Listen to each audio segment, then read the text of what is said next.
Hello, everybody. Today I'm going to talk to you about understanding decimal place value. So a lot of our kids understand that in whole numbers, they have the hundreds place, tens place, ones place, etc. But when we get introduced to decimal numbers, they get a little confused. So the first thing that we need to understand about decimal place value is that the decimal always falls between the ones and the tenths place. The decimal is never between the tens and the ones. It's never between the hundreds and the thousands or the tenths and the thousands. The decimal always is after the ones and before the tenths. So here we have our decimal, and then from there, we're going to just follow the number and put our numbers into our charts.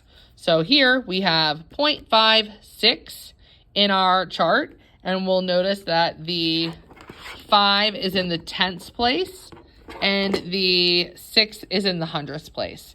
So when we're thinking about decimals, we want to think about money, and that kind of helps us conceptualize what this number means. So if we have a 5 in the tenths place, that's equivalent to 5 dimes in money world.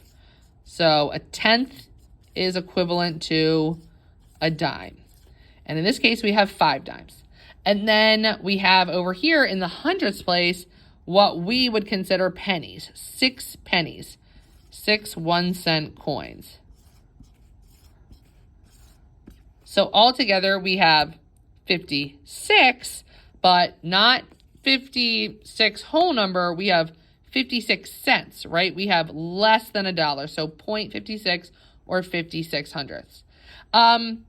The thousands place is a little more complicated because there isn't a coin that lines up with the thousands place, but I just tell my kids that it's less than a penny. The thousands place is less than a penny. So if, for instance, there was a 9 here, it would be 9, we call them half pennies, just so they have something to call it.